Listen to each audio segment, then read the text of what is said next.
Welcome to Yokohama's Chinatown here in Japan, just outside Tokyo. Feels like kind of a weird place to check out since I don't get to visit Japan a whole lot and I've already been to China. Can't seem to escape the place. But since I'm here, I figured, sun's going down.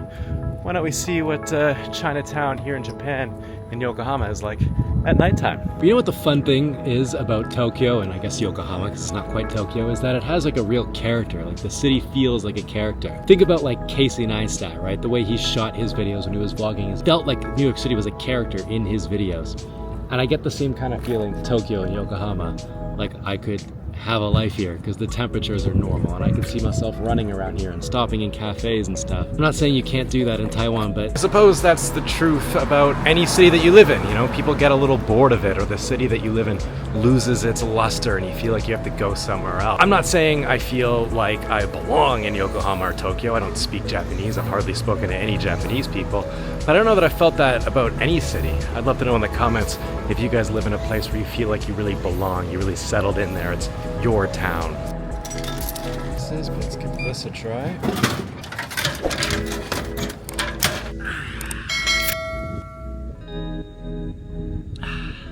here is the main problem with Taiwan, or at least in my opinion. Everyone has their own opinion.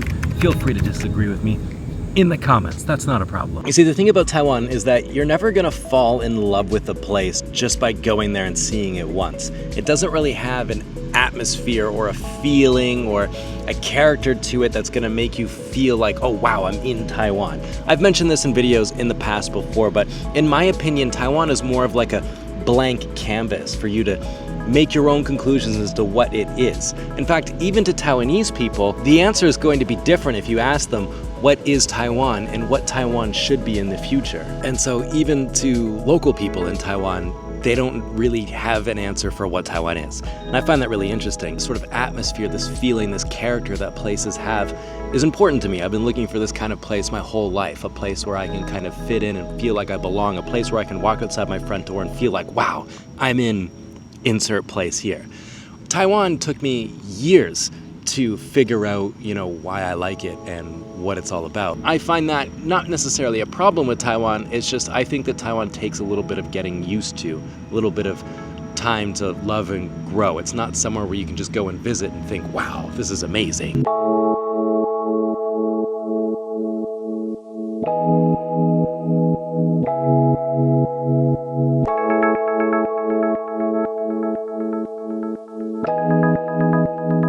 It wasn't really until I started walking around Tokyo, Yokohama, just Japan in general, and started to wonder, why doesn't Taiwan feel like this? Why doesn't Taiwan look like this? And there's a lot of different answers I've been given over the years now that I think about it. One of them being that when the Kuomintang came down to Taiwan from China after the Chinese Civil War, they were planning on going back. They were planning on retaking the mainland, and so they built everything with the mindset that they're not going to be there for very long. And that's why everything looks like that in Taiwan and not really like this. It doesn't really feel as nice. Because none of my friends or my family have ever visited me in Taiwan, but I have heard from a number of other people who has visited Taiwan. Maybe they have family there or friends there or someone they want to go see and they visit Taiwan and they're like, this isn't what I expected, or they don't really like Taiwan because of that face value sort of feeling they get from it. It's kind of sad that people don't really like Taiwan when they come to visit, because I guess they don't really have any expectations as to what Taiwan is or what it's going to be like, and they go and they end up not really liking it, as opposed to when they come to Japan and they get to see all this cool stuff and how culturally lush it is, how culturally abundant it is. But anyways, with all that said and done, I am in Chinatown. I suppose I should go see what some Chinese food tastes like in Japan.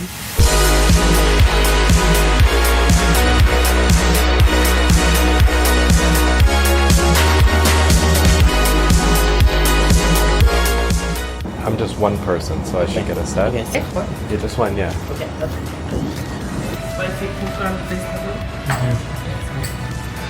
Chopstick. Or Yeah, fork. chopstick. Oh, chopstick, okay.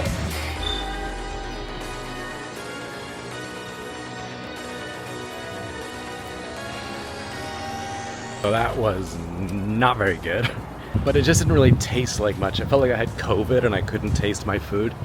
See, a lot of in Chinese cuisine, they really like to use really strong flavors, in-your-face flavors. But that one was really dumbed down. It really didn't have much. Didn't taste very good though, but whatever, that was an interesting little experience. I think what I'm gonna try and do is find one of those candied strawberries or candied crab apples that I used to eat when I lived in China all the time.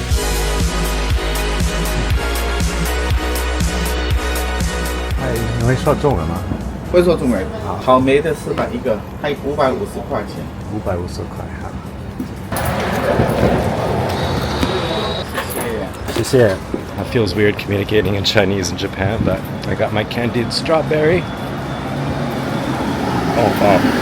They're frozen, which is interesting. It's still good, still very sweet. Just weird how it's so cold. I guess, you know, they do have to cater to Japanese tastes. I don't think Japanese people are used to eating really strong flavors like they are in Chinese cuisine. There's a sort of subtlety, I guess, to Japanese cuisine. They like the natural flavors of whatever it is they're eating. Just to give you a little bit more of a clear example of what I'm talking about, this is the same Chinatown I was just in, but all the lights are off, the shops are closed, and everyone's gone to sleep. So all of a sudden it doesn't feel like a lived-in, genuine place. It feels more like an empty movie set. And that's because this place was built, it was designed to make you feel like you're in China or in Taiwan, for example. Taiwanese flags back there, cool.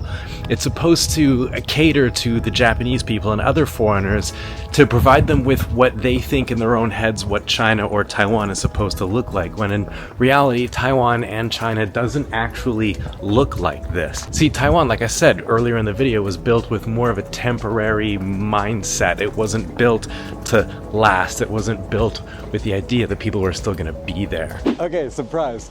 I'm in Taiwan. I was editing this video and it didn't really make much sense to be filming something like this in Japan. I don't know what I'm doing. But basically my point is not to call Taiwan ugly. Everyone kind of knows it is, and I think people are tired of me making that point. My point is more, how did it get this way? What does it do to people's mentality, and maybe what Taiwan can do in the future? I already mentioned before that one of the biggest reasons that I got for Taiwan looking this way is because when the KMT came here, they were planning on going back to China, blah, blah, blah, blah. You heard that. There's been a whole bunch of other reasons. Some people say that it wasn't the KMT, it was the Americans when they bombed the crap out of Taiwan in World War II, basically deleting any nice Japanese architecture.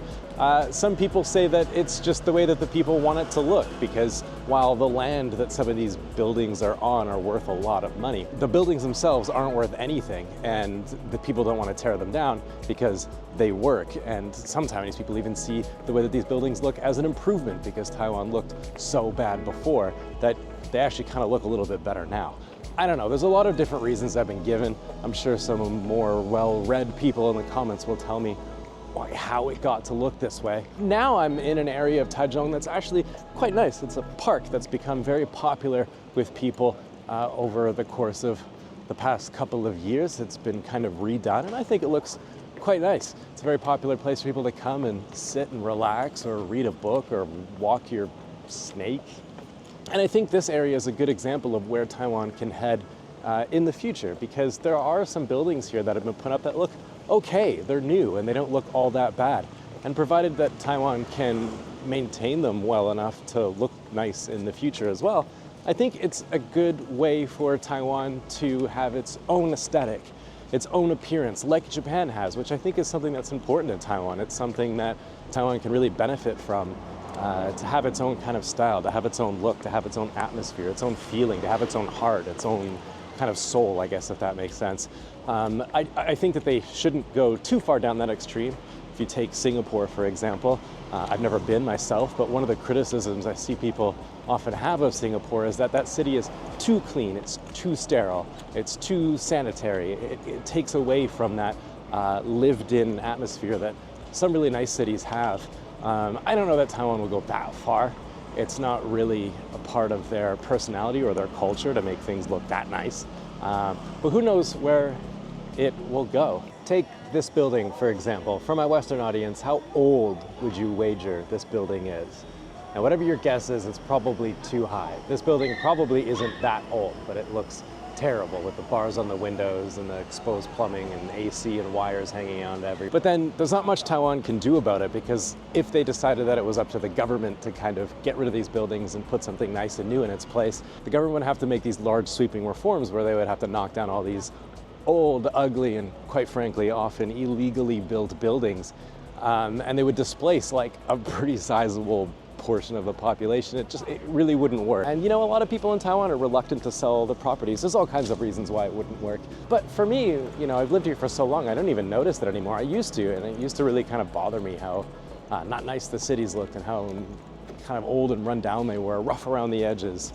But now I've kind of sort of somewhat appreciate them. It's just sort of a part of life here, and I can appreciate how these buildings feel a little bit more lived in, a little bit more real. Again, Taiwan's heading in all kinds of new directions, and one of them is taking these old buildings and regentrifying them. Take, for example, this old Japanese building that's been turned into a nice restaurant, or over here, I think this is a house, I'm not really sure, and again, it doesn't look very inviting with the bars on the brick walls and all that kind of thing, but I'm sure they could turn it into something nice. This whole area has been regentrified into all kinds of different restaurants and tea shops and bars and things like that. And I think that's nice. I think that's a good way to go, and that way Taiwan doesn't have to tear down these old buildings. They can turn them into something new. But I would love to know what you guys think in the comments. What stories have you heard from Taiwan's past and its history? Why does it look the way it does? I've heard so many different things, from the pollution levels or acid rain from China, or it's too humid. I'm not sure if I buy all of those stories, considering there are other countries nearby Taiwan that are just as humid and hot and don't look this bad.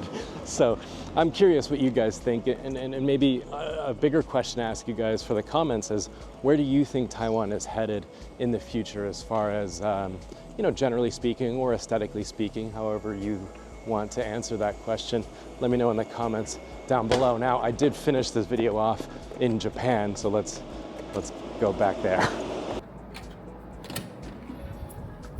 So I think that sort of third world feeling that a lot of people get towards Taiwan, it all stems from that lack of sort of national unity or idea of what Taiwan is. But I don't know, that's just my opinion. Maybe you have a different one. You can let me know in the comments section below. While you're at it, may as well hit the subscribe button if you felt like I earned it. Follow me on Instagram at prosy_SR. Stay positive, keep your stick on the ice. Catch you guys next week for another video.